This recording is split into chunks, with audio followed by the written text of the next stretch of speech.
Hello students, मैं उम्मीद करता हूं कि आप सब बहुत अच्छे होंगे। आज की वीडियो में हम डिस्कस करने वाले हैं अबाउट द इंडियन पॉलिटी। जैसे कि आपको पता है कि हिमाचल प्रदेश एडमिनिस्ट्रेटिव सर्विसेज के अंदर इंडियन पॉलिटी एक बहुत ही इंपॉर्टेंट सब्जेक्ट है। इंडियन पॉलिटी से क्वेश्चन जो है वो प्रीलिम्स के अंदर भी पूछे जाते हैं, मेंस के अंदर भी आपके क्वेश्चंस पूछे जाते हैं और इनफैक्ट इंटरव्यू में भी कहीं ना कहीं ये जो इंडियन पॉलिटी है पर्सनैलिटी टेस्ट में भी आपको हेल्प करेगी। सो आज की class is all about Indian polity and how to approach the Indian polity for HPAS 2025। So यहाँ पे हम देखेंगे कि कौन कौन से एरियाज हैं जो ज्यादा इंपॉर्टेंट है और उन एरियाज को कैसे हम सिंप्लीफाइड अप्रोच के माध्यम से टैकल कर सकते हैं for Himachal Pradesh administrative services 2025। सो अगर आपने अभी तक हमारे चैनल को सब्सक्राइब नहीं किया है then do subscribe the channel और बेल आइकन को आपने जरूर प्रेस कर लेना जो कि इस तरीके की इंफॉर्मेटिव वीडियोस की नोटिफिकेशन आपके पास पहुंचती रहे। सो स्टार्ट करते हैं हमारी आज की क्लास को with the syllabus of journal studies paper 2। सो जैसे कि आपको पता है कि जर्नल स्टडीज के पेपर 3 हमारे पास होते हैं, पेपर 1, पेपर 2 एंड पेपर 3। जो सेकंड पेपर है जर्नल स्टडीज पेपर 2, इसके अंदर आपके पास सबसे पहले जो सिलेबस में मेंशन किया गया that is all about the Indian polity. So हमारे पास जो यूनिट नंबर 1 है इसके अंदर खास तौर पे इंडियन पॉलिटी को बताया गया और साथ ही साथ हिमाचल प्रदेश की पॉलिटी के बारे में सिलेबस आपके साथ डिस्कस ऑलरेडी कर लिया गया है। इससे पहले जो वीडियो अपलोड हुई थी, अगर आपने उसको भी नहीं देखा है तो आपने जाके उस वीडियो को भी जरूर देखना है, राइट। सो जब हम यूनिट 1 की बात करते हैं और यूनिट 1 के अंदर भी सब यूनिट 1 की जब हम बात करते हैं तो वो खास तौर पे आपका रहता है अबाउट द इंडियन पॉलिटी। जैसे कि पहला पॉइंट अगर आप देख पा रहे हो that is about constitution of India. अगर आप हिमाचल प्रदेश के अंदर प्रीलिम्स के एग्जाम को भी देखो तो वहां पे भी खास तौर पे जो क्वेश्चंस हैं वो कॉन्स्टिट्यूशन ऑफ इंडिया से पूछे जाते हैं। कॉन्स्टिट्यूशन ऑफ इंडिया से बाहर क्वेश्चंस प्रीलिम्स के अंदर नहीं पूछे जाते और यहाँ पे भी डायरेक्टली मेंशन किया गया है constitution of India historical underpinning evolution and salient features. तो सिंपल सी बात है, सिलेबस को समझो क्योंकि कभी भी ऐसा नहीं होता है कि मेंस का कोई क्वेश्चन सिलेबस से बाहर आ जाए।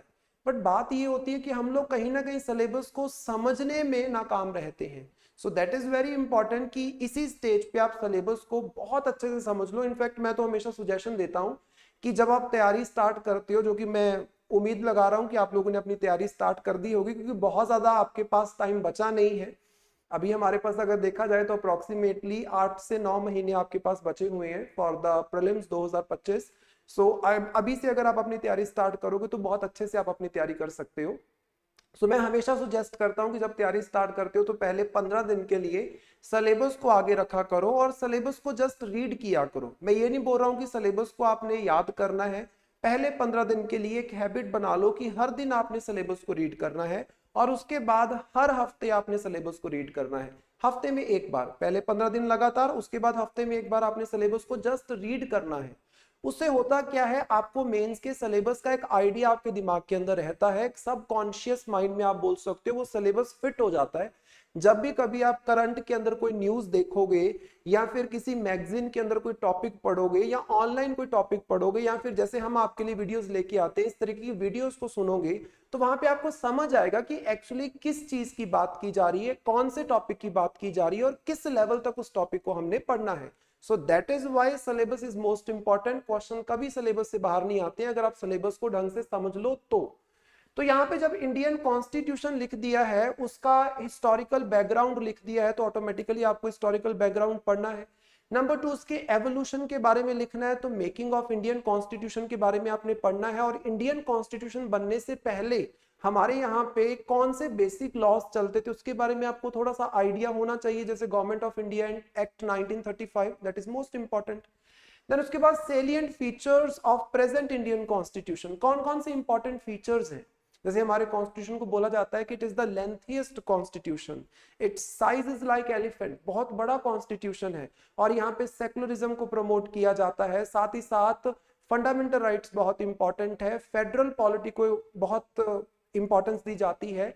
Separation of power is one among the features of Indian constitution, democratic polity is one among the features of Indian constitution, equality is one among the features of Indian constitution. So all these features are very important. जैसे इस बार का अगर अब तुम paper देखोगे तो वहां पे आपको ये देखने को मिलेगा कि सेक्युलरिज्म के ऊपर क्वेश्चन पूछा गया। इनफैक्ट इस बार जीएस पेपर 2 का जो पहला ही क्वेश्चन था that was about secularism in India. So secularism is also among the features of Indian constitution, so वहां से क्वेश्चन पूछा जा सकता है। Number 2, significant provisions of Indian constitution, कौन कौन से डायरेक्टली उन्होंने मेंशन किया है।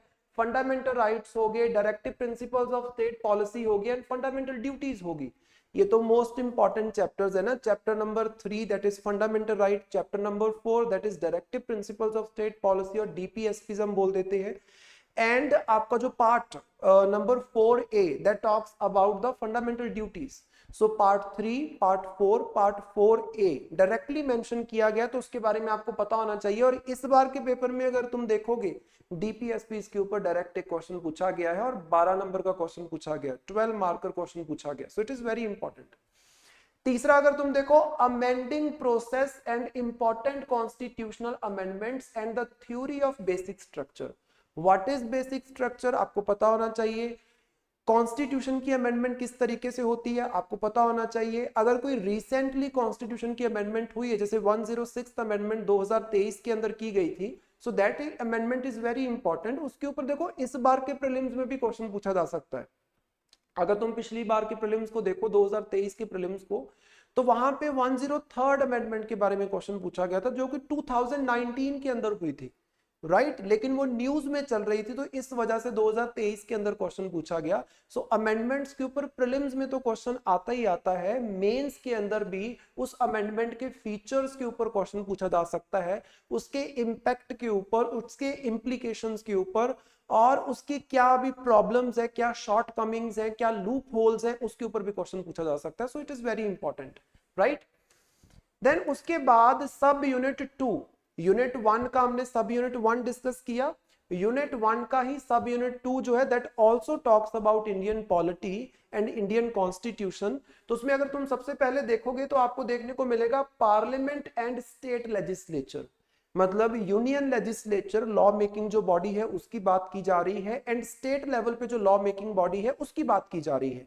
So parliament and state legislature, इनके स्ट्रक्चर के बारे में आपको पता होना चाहिए।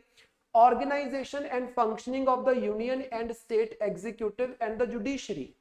So 3 pillars of Indian constitution. One is legislature, another is your executive and third one is your judiciary.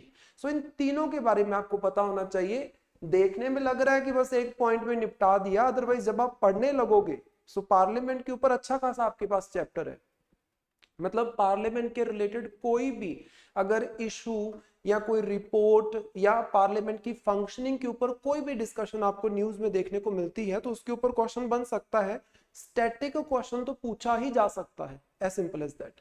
Then उसके बाद functions and responsibilities of union and states, issues and challenges pertaining to the federal structure, devolution of powers and finances up to the local level and challenges therein. सो 3-4 चीजों की बात की उन्होंने। सबसे पहले उन्होंने रिस्पॉन्सिबिलिटीज की बात की कि गवर्नमेंट ऑफ इंडिया की क्या रिस्पॉन्सिबिलिटी है एंड स्टेट गवर्नमेंट्स की क्या रिस्पॉन्सिबिलिटीज होती है। देन उन्होंने सेपरेशन ऑफ पावर की बात की है कि जो पावर डिवाइड की गई, जैसे आप शेड्यूल नंबर 7 को पढ़ते हो इंडियन कॉन्स्टिट्यूशन के अंदर, तो वहां पे आपको union list, state list and concurrent list के बारे में बताया गया है। So that is division of power, और उसके क्या इश्यूज एंड प्रॉब्लम्स आपको देखने को मिल रहे हैं। So automatically issues and problems तो आपको करंट के अंदर ही देखने को मिलेंगी। सो करंट अफेयर में अगर इसकी डिस्कशन होती है, क्योंकि ये मोस्टली होता है हर साल ऐसा होता है कि किसी ना किसी state government and government of India के बीच में कोई कॉन्फ्लिक्ट खड़ा हो जाता है पावर्स की डिवीजन को लेकर। स्टेट्स का कहना होता है कि ये जो एरिया है इसके ऊपर लॉ बनाने की पावर स्टेट गवर्नमेंट की है। और कई बार क्या होता है कि जैसे सेंट्रल गवर्नमेंट कोई हेल्थ के ऊपर स्कीम लेके आ रहा है, जैसे आयुष्मान भारत की जब हम बात करते हैं तो उस स्कीम को वेस्ट बंगाल की सरकार ने लागू करने से मना कर दिया क्योंकि health is mentioned under the state list. So इस तरीके के इश्यूज हमेशा हमें देखने को मिलते हैं। ये तो जस्ट मैंने आपको 1-2 इश्यूज बताए। अगर आपको करंट अफेयर्स के अंदर कहीं पे भी ऐसा इशू देखने को मिलता है, मतलब दैट इज योर सिलेबस, सो उसको आपने कवर करना है। देन इसके अलावा बात की गई कि जो फाइनेंशियल डेवोल्यूशन है, मतलब finance commission of India and finance commission of state as well, किस तरीके से फाइनेंस डिवाइड किया जाता है government of India and state governments के बीच में, एंड फर्दर लोकल गवर्नमेंट्स तक कितना फाइनेंस पहुंचता है और उसकी क्या प्रॉब्लम्स और क्या इश्यूज आपको देखने को मिलते हैं। तो मतलब ज्यादातर अगर यहाँ से क्वेश्चन पूछा जाएगा तो स्टैटिक क्वेश्चन होने के चांसेस बहुत कम होते हैं। मोस्टली रीसेंट इश्यूज मतलब करंट अफेयर में अगर वो इशू चला है तो उसके ऊपर क्वेश्चन पूछ लिया जाता है। स्टैटिक क्वेश्चंस हमेशा ही कम पूछे जाते हैं। देन सब यूनिट 2 के अंदर ही नेक्स्ट पॉइंट आपके पास है salient features of representation of peoples act. Representation of peoples act is most important for our democracy, for our voting rights, for our elections. तो डेमोक्रेसी को अगर इंडिया में आपने प्रमोट करना है, सपोर्ट करना है, चलाना है, तो उसके लिए जो बेसिक लेजिस्लेशन है जो कि हमारी गवर्नमेंट के द्वारा कॉन्स्टिट्यूशन जस्ट लागू होते ही पास कर दिया गया, that is representation of peoples act, उन्होंने सीधा लिखा है उसके फीचर्स के बारे में बताओ। तो ये स्टैटिक पोर्शन है, तो आपको एटलीस्ट गवर्नमेंट ऑफ इंडिया के द्वारा पास किया गया जो रिप्रेजेंटेशन ऑफ पीपल एक्ट है, बोथ 1950 एंड 51, उनके फीचर्स आपको पता होने चाहिए। It is very important. उसके बाद appointments to the various constitutional posts, powers, functions and responsibilities of the various constitutional bodies in India. India के अंदर जो आपको अलग अलग कॉन्स्टिट्यूशनल पोस्ट देखने को मिलती हैं, जैसे for example controller and auditor general of India, जिसको हम शॉर्ट में कैग भी बोल देते हैं, right, attorney general of India, election commission of India and so many, बहुत सारी कॉन्स्टिट्यूशनल पोस्ट्स आपको देखने को मिलेंगी। सो कॉन्स्टिट्यूशनल पोस्ट्स की अपॉइंटमेंट किस तरीके से होती है, उनकी बेसिक फंक्शंस, बेसिक रिस्पॉन्सिबिलिटीज क्या हैं, और अगर कोई रिसेंट इशू आपको देखने को मिला है तो उसके ऊपर भी क्वेश्चन पूछा जा सकता है। So it is very important कि आप सिलेबस को समझो, तभी आपको समझ आएगा कि किस एरिया से किस तरीके के क्वेश्चंस पूछे जा सकते हैं। सो इंडियन पॉलिटी से जो क्वेश्चंस पूछे जाते हैं जनरल स्टडीज पेपर 2 के अंदर, ये सबसे आसान क्वेश्चन होते हैं। मतलब ऐसे क्वेश्चंस होते हैं कि मेरा ये मानना है पर्सनली, कोई ऐसा स्टूडेंट नहीं होगा जो इन क्वेश्चंस को छोड़ के आएगा, क्योंकि ये सारे इश्यूज बहुत हाईलाइट होते हैं, क्योंकि it is all about polity. So political system के जितने भी इश्यूज होंगे ऑटोमेटिकली न्यूज़पेपर में भी खास तौर पे वही हाईलाइट होते हैं। सो करंट के अंदर मोस्टली स्टूडेंट्स ने इन टॉपिक्स को कवर किया होता है, बट वो फिर आप तब कर पाओगे, जो नया स्टूडेंट इस तैयारी को स्टार्ट कर रहा है वो तब कर पाएगा जब उसको पता है कि सिलेबस में भी ये सीधे तौर पे मेंशन्ड है, राइट। अगर मान लो इलेक्शन कमीशन ऑफ इंडिया की फंक्शनिंग या उनकी वर्किंग के ऊपर कोई सवाल खड़ा होता है, कोई क्वेश्चन मार्क लगता है और वो चीज न्यूज में बहुत चल रही है, तो आपको पता होना चाहिए कि डायरेक्टली मेंशन किया गया ऐसे कॉन्स्टिट्यूशनल बॉडीज और उनकी अपॉइंटमेंट्स और उसके फंक्शनिंग, रोल्स एंड रिस्पॉन्सिबिलिटीज के बारे में, तो ऑटोमेटिकली आपको समझ जाना चाहिए कि भाई ये इशू चल रहा है, इसके रिलेटेड अगर कोई क्वेश्चन पूछा जाएगा तो उसको हम किस तरीके से टैकल करेंगे। सो इट इज वेरी इंपॉर्टेंट। कभी भी आप क्लासेस स्टार्ट करते हो या खुद से पढ़ना स्टार्ट करते हो, सेल्फ स्टडी स्टार्ट करते हो, कोई भी सब्जेक्ट हो, नॉट जस्ट इंडियन पॉलिटी, सबसे पहले सिलेबस समझो। क्योंकि यहाँ पे ना एक बहुत बड़ी मिथ होती है कि आपको सब कुछ पढ़ना है, लेकिन इन रियलिटी सब कुछ पढ़ने की जरूरत नहीं होती है। जो खास तौर पे आपके सिलेबस में हाईलाइट किया गया है उसी को पढ़ना होता है।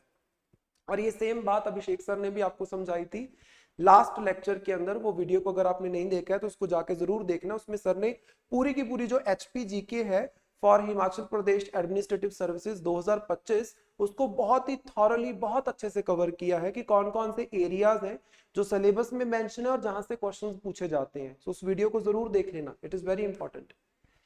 देन हम डिस्कस करते हैं इस बार का जो हमारा हिमाचल प्रदेश का मेंस का एग्जामिनेशन हुआ, जो कि अभी अक्टूबर के अंदर, इसी मंथ के अंदर हुआ है। सो उसमें ना 4 क्वेश्चंस हैं जो कि इस वाले पोर्शन से, मतलब जो आपका यूनिट 1 एंड यूनिट 1 के अंदर भी सब यूनिट 1 एंड सब यूनिट 2। सो यहाँ पे 3 यूनिट है आपके पास GS पेपर 2 के अंदर, 3 यूनिट है। उसमें हम सिर्फ यूनिट 1 की बात कर रहे हैं। यूनिट 1 में जो सब यूनिट 1 है वो भी इंडियन पॉलिटी है। सब यूनिट 2 जो है that is also all about Indian polity. Sub unit 3 जो है that is about Himachal polity. So वो तो सर ने डिस्कस किया है। सो इन 2 पोर्शन से, इन 2 सब यूनिट से 4 क्वेश्चंस आए हैं। ध्यान से देखो, 2 सब यूनिट से टोटल 4 मेंस के क्वेश्चंस पूछे गए हैं। 2 क्वेश्चन पूछे गए 8-8 नंबर के, क्योंकि इस बार पैटर्न जैसे आपको पता चेंज हुआ था, और 2 क्वेश्चन पूछे गए हैं 12-12 नंबर के। सो मतलब टोटल अगर आप देखोगे तो 40 मार्क्स का जो पेपर है आउट ऑफ टोटल 200, 200 में से 40 मार्क्स का जो पेपर है वो कहां से आ रहा है, इंडियन पॉलिटी से। सिर्फ और सिर्फ यूनिट 1 के सब यूनिट 1 एंड सब यूनिट 2 से पूछा जा रहा है। So it is very important कि आप इसको सिंसियरली पढ़ो। अब क्वेश्चन को देखना और सिलेबस के साथ कंपेयर करके देखना कि भाई सिलेबस के अकॉर्डिंग क्वेश्चन पूछा है कि नहीं पूछा है। नंबर 1 क्वेश्चन जो पूछा गया ये वैसे भी नंबर 1 ही क्वेश्चन था पेपर के अंदर भी, अगर आप देखोगे, is the word socialistic in the preamble of Indian constitution relevant in the present day of politics. देखो सोशलिज्म जो है हमारे प्रीएम्बल के अंदर डायरेक्टली मेंशन किया गया है, और सोशलिज्म के ऊपर एक बहुत बड़ी डिबेट जो है वो हमारे देश के अंदर पिछले साल में छिड़ी थी। इनफैक्ट 2024 के अंदर भी काफी ये चीज न्यूज में रही थी कि भाई सोशलिज्म, अभी हमारा इंडिया जो है वो सोशलिस्टिक कंट्री तो है नहीं, वो तो 1991 से पहले था। तो अभी ये सोशलिज्म को हमने प्रीएम्बल के अंदर क्यों लिख रखा है, इस सोशलिज्म को हटा दो, इसको रिमूव करने की जरूरत है, इस चीज के ऊपर डिस्कशन चल रही थी, इस वजह से ये क्वेश्चन पूछा गया। अब ध्यान से देखो, ये हमारे इंडियन कॉन्स्टिट्यूशन का एक फीचर भी है और ये चीज न्यूज में भी चल रही थी। और क्वेश्चन देखो क्या पूछा गया, is word socialistic in preamble of Indian constitution is relevant in the present day of politics. आज की पॉलिटिक्स के अंदर, आज के सिनेरियो के अंदर क्या इसकी कोई रेलेवेंस है। मतलब करंट ओरिएंटेड क्वेश्चन है, बट इसके लिए आपको पहले बेसिक नॉलेज होनी चाहिए कॉन्स्टिट्यूशन की, कॉन्स्टिट्यूशन के फीचर्स के बारे में। व्हाट इज सोशलिज्म, हमारे कॉन्स्टिट्यूशन में किस तरीके के सोशलिज्म की बात की जाती है। Number 2, describe about the merits and demerits of one nation one election system. Very simple, one nation one election system किसके लिए है, ऑटोमेटिकली जब लोकसभा के इलेक्शंस होंगे, जब विधानसभा के इलेक्शंस होंगे, एज सिंपल एज दैट। और कुछ दिनों के अंदर पंचायत के जो इलेक्शन होंगे वो भी कुछ दिनों के अंदर ही हो जाया करेंगे, और एक ही दिन एक ही बूथ के अंदर आप एंटर करोगे और आप एमपी को भी वोट करके आओगे और एमएलए को भी वोट करके आओगे, मतलब both for the government of India and the state government. अभी ये तो बहुत न्यूज में चल रहा था। और अभी देखो वन नेशन वन इलेक्शन की अमेंडमेंट तक पास नहीं की है, but just before the exam अगर आप देखोगे सितंबर के अंदर, just before the exam cabinet के द्वारा ये अनाउंसमेंट की गई थी कि इस बार के विंटर सेशन के अंदर हम लोग इसकी अमेंडमेंट पास करेंगे, बिल पास करेंगे। और मतलब सितंबर में डिस्कशन हुई है और अक्टूबर के अंदर अगर आप देखोगे तो इसके ऊपर क्वेश्चन पूछ लिया गया है। तो मतलब करंट ओरिएंटेड है and it is related to the functioning of the parliament and functioning of the state legislature और constitution of the state legislature. चाहे फंक्शनिंग बोल लो या फिर constitution of the parliament and constitution of the state legislature बोल सकते हो। So it is very important. दोनों क्वेश्चन अगर आप देखोगे स्टैटिक जो आपका इंडियन पॉलिटी है उसके साथ भी रिलेटेड है, लेकिन पूछे इसलिए गए हैं क्योंकि न्यूज के अंदर चल रहे थे, और वो भी 2024 के अंदर दोनों न्यूज के अंदर चल रहे थे, right, as simple as that. So basic question है, ये दोनों क्वेश्चन थे 8-8 मार्कर। अभी जो हमारे पास लास्ट दो क्वेश्चन है, क्योंकि टोटल 4 क्वेश्चन पूछे गए हैं, ये 12-12 मार्कर है। इसको अगर आप देखोगे तो पहला क्वेश्चन देखो, due to the current emphasis on social concerns by the political system, directive principles of state policy are gaining precedence over the fundamental rights, comment. So उन्होंने पूछा है कि भाई अभी जिस तरीके का सिनेरियो चल रहा है, जिस तरीके के पॉलिटिकल सिस्टम हमारा चल रहा है, जिसमें समाज के वेलफेयर की बात की जाती है, और समाज के वेलफेयर के बारे में खास तौर पे अश्योरेंस कौन देता है, पार्ट 4 के अंदर मेंशन किए गए directive principles of state policy. वही वो पूछ रहे हैं कि ऐसा लग रहा है कि directive principle of state policy are more important than the fundamental rights, right. क्योंकि ये क्लैश के बारे में आपने इंडियन पॉलिटी के लेक्चर्स के बारे में अगर नहीं सुना है तो अगर अभी लगा रहे हो क्लासेस तो आगे आप सुन लोगे कि there is a clash between DPSPs and fundamental rights, कि विच इज मोर इंपॉर्टेंट आप बोल सकते हो। हालांकि दोनों इक्वली इंपॉर्टेंट है according to the Supreme Court, एक बैलेंस्ड अप्रोच लेके हमने चलना है। बट यहाँ पे पूछा गया है कि क्या ऐसा कुछ हो रहा है, तो मतलब अगेन डीपीएसपीज के ऊपर क्वेश्चन है, डीपीएसपीज एंड फंडामेंटल राइट के रिलेशन के ऊपर क्वेश्चन है। बट पूछा क्यों गया, क्योंकि करंट के अंदर इसकी डिस्कशन हो रही थी, करंट सिनेरियो के ऊपर क्वेश्चन पूछा गया है। Number 4, in India the institution of panchayat has a hoary history, though it truly democratic form is the recent origin, elaborate the statement। वो बोल रहे हैं कि पंचायत का जो हिस्ट्री है वो बहुत ही गड़बड़ वाला हिस्ट्री आप बोल सकते हो, क्योंकि पंचायत को अगर आप देखोगे देश का कॉन्स्टिट्यूशन 1950 में लागू हो रहा है, बट पंचायत को as an local institution recognise किया गया इन द ईयर 1992, जब 73rd अमेंडमेंट को पास किया जाता है और 74th amendment for the urban local bodies. So कोई बहुत लॉन्ग हिस्ट्री नहीं है एज अ कॉन्स्टिट्यूशनल बॉडीज आप बोल सकते हो। और डेमोक्रेसी की भी अगर आप बात करोगे तो ऑटोमेटिकली डेमोक्रेसी भी उसके बाद आई है, क्योंकि इन्हीं अमेंडमेंट्स के अंदर 73rd अमेंडमेंट में बात की गई थी about the state election commission, जिनका काम होता है panchayat and urban local bodies के इलेक्शंस को कंडक्ट करवाना आप बोल सकते हो। देन स्टेट फाइनेंस कमीशन की बात भी यहाँ पे की गई है, और इन इलेक्शंस की बात यहाँ पे की गई है। उससे पहले इलेक्शंस होते थे, कभी कभार, कभी हो गए कभी ना हुए, तो मतलब कुछ परफेक्ट सिस्टम नहीं था, कुछ कंटिन्यूस सिस्टम नहीं था। तो उसी प्रॉब्लम को सॉल्व किया गया है, और इसी के ऊपर वो आपसे एक सिंपल इलेबोरेशन मांग रहे हैं कि इस चीज को इलेबोरेट कर दो, इस स्टेटमेंट को इलेबोरेट कर दो। मतलब लोकल गवर्नमेंट्स के ऊपर क्वेश्चन पूछा गया है, अगेन इंडियन पॉलिटी का क्वेश्चन है, बट वो उनके नेचर के बारे में जानना चाहते हैं, उनकी करंट प्रॉब्लम्स के बारे में जानना चाहते हैं, किस हद तक वहां पे डेमोक्रेसी प्रमोट हो पा रही है उसके बारे में जानना चाहते हैं। जैसे फॉर एग्जाम्पल सरपंच पति के बारे में आपने सुना होगा, जो सरपंच पति कल्चर चलता है कि वुमेन सरपंच बनती है लेकिन पावर सारी कौन होल्ड करता है, उसका हस्बैंड। अच्छा, रिसेंटली हिमाचल प्रदेश के अंदर तो नहीं, लेकिन अगर आप देखोगे हमारे पड़ोसी स्टेट पंजाब के अंदर आपको पंचायती इलेक्शंस देखने को मिल रहे हैं। 15 अक्टूबर को पंचायती इलेक्शंस जो है वो कंडक्ट हुए हैं। सो उसमें क्या देखने को मिला, जगह जगह पे डेमोक्रेसी की धज्जियां उड़ाई गई, आप बोल सकते हो। जब ऐसा कोई इवेंट आपकी पड़ोस की स्टेट में हो रहा है या आपकी खुद की स्टेट में हो रहा है तो ऑटोमेटिकली उसके ऊपर क्वेश्चन पूछा जा सकता है। सो इसीलिए इस तरीके के क्वेश्चंस जो है वो पूछे जाते हैं। So this is all about the syllabus, कि हमारा सिलेबस क्या है एंड किस तरीके के क्वेश्चन इस बार पूछे गए हैं, जो कि 2025 में कैसे क्वेश्चंस पूछे जाएंगे उसका एक अंदाजा हम लगा सकें। अब हमारा एक लास्ट सेक्शन आता है इस लेक्चर का, इसको बहुत ही अच्छे से आपने ध्यान से सुनना है। अगर आपने अभी अपनी कोचिंग को स्टार्ट किया तो आपके लिए बहुत इंपॉर्टेंट होने वाला है। सो जब भी आप इंडियन पॉलिटी की बात करोगे, Indian polity is not just about the static polity, but it is also about the dynamic polity। तो मतलब यहाँ पे आपने इंडियन पॉलिटी को दो तरीके से पढ़ना है। सबसे पहले इसका जो स्टैटिक वाला पोर्शन है उसको कवर करो, स्टैटिक वाला जो पार्ट है इसको कवर करो। उसके बाद तुम्हें करंट वाला जो पार्ट है वो ऑटोमेटिकली समझ आना स्टार्ट हो जाएगा। अगर मैं आपको बोलूं कि भाई बिना स्टैटिक पढ़े आपको करंट समझ आ जाएगा तो वो स्टेटमेंट कंप्लीटली गलत होगी। आप न्यूज़पेपर को रोज पढ़ते रहो, मैं ऐसा नहीं आपको बोल रहा कि जब तक इंडियन पॉलिटी पढ़ ना लो तो उसके करंट अफेयर पढ़ने नहीं है। करंट अफेयर्स को पढ़ते रहो, लेकिन ट्रस्ट मी एक्चुअल में वो करंट अफेयर आपको तब समझ आएंगे जब आपका स्टैटिक वाला पोर्शन कवर हो जाएगा। बट अगर आपने पढ़े होंगे तो आपके ध्यान में रहेगा कि भाई ये वाली चीज न्यूज में चल रही थी और इसके ऊपर क्वेश्चन पूछा जा सकता है और ये इंपॉर्टेंट है, आप बोल सकते हो, राइट। सो इसलिए इंपॉर्टेंट है करंट अफेयर्स को कवर करना और पढ़ना। सो यहाँ पे स्टैटिक पोर्शन की जब हम बात करते हैं तो अगर मैं स्पेसिफिकली बात करूं हिमाचल प्रदेश एडमिनिस्ट्रेटिव सर्विसेज 2025 के एग्जाम की, तो चाहे मैं प्रीलिम्स की बात करूं और चाहे मैं बात करूं मेंस की, दोनों के लिए अगर आपने स्टैटिक पोर्शन कवर करना है तो आप एम लक्ष्मीकांत वाली जो मोस्ट फेमस बुक है उसको पढ़ सकते हो, उस बुक के ऊपर रिलाई कर सकते हो।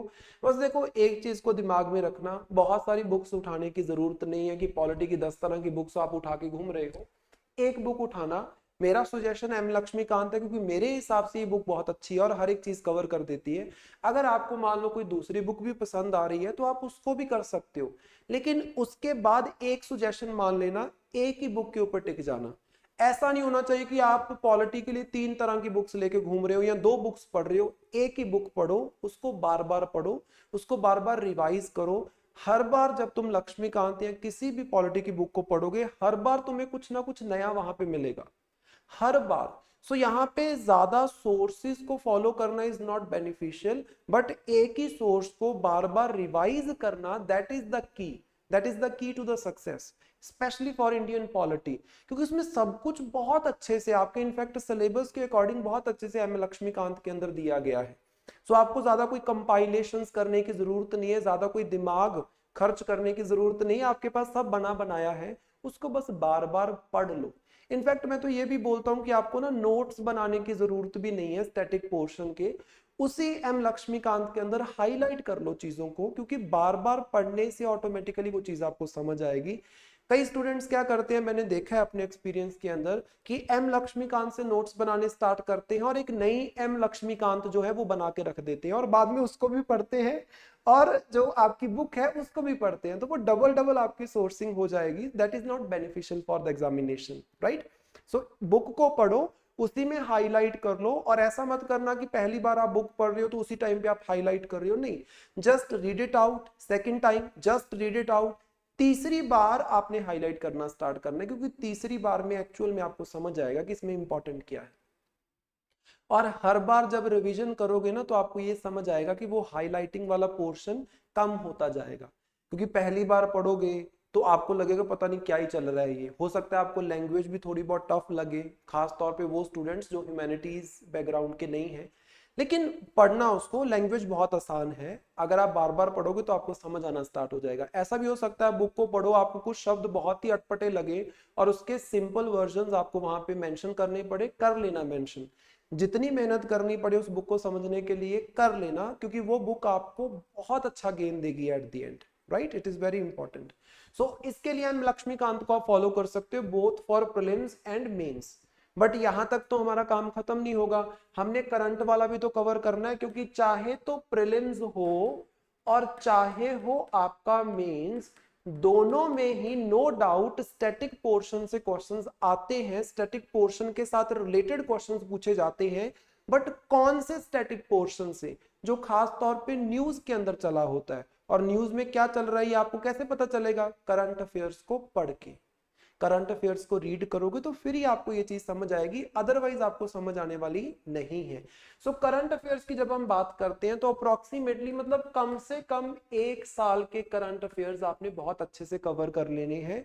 और जब मेंस की बात आती है तो मेंस से जस्ट 6 मंथ्स पहले जो चीज बहुत न्यूज में चल रही है ना, उस पर बहुत ज्यादा फोकस करना है।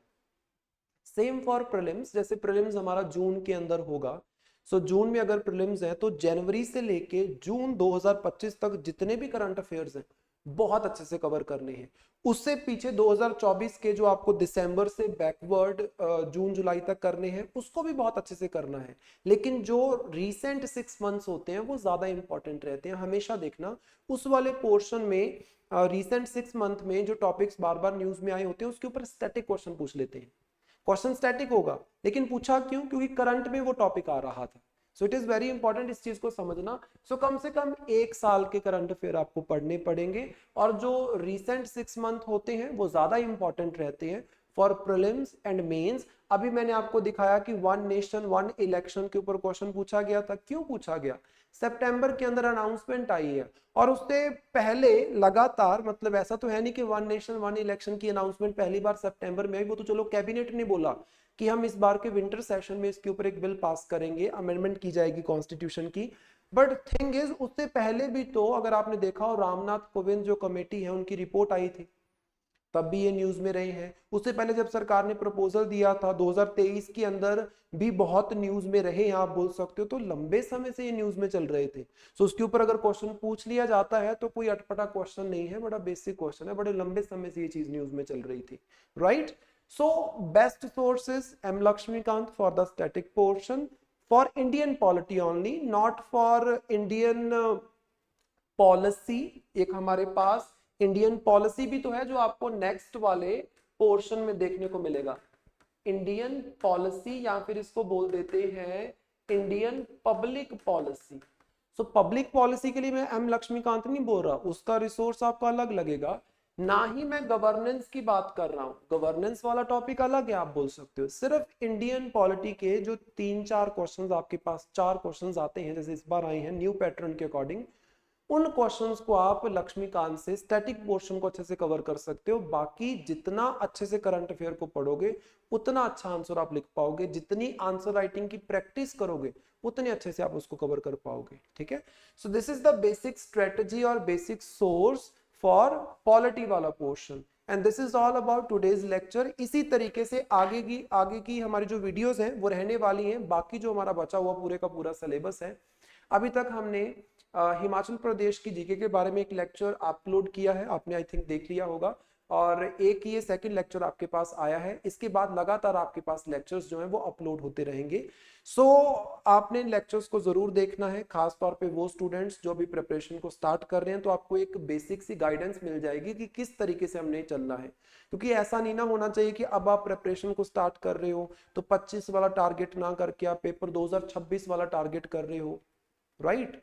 1 year is more than sufficient, आप इसमें इजीली कर सकते हो अगर आप थोड़े से स्ट्रेटेजिक तरीके से इस चीज को लेके चलो और इसको टैकल करो, राइट। सो आई होप आपको ये लेक्चर पसंद आया होगा, और अगर आपको लेक्चर पसंद आया then do like the video and do share the video and subscribe our channel, and best wishes for your preparation. Thank you so much.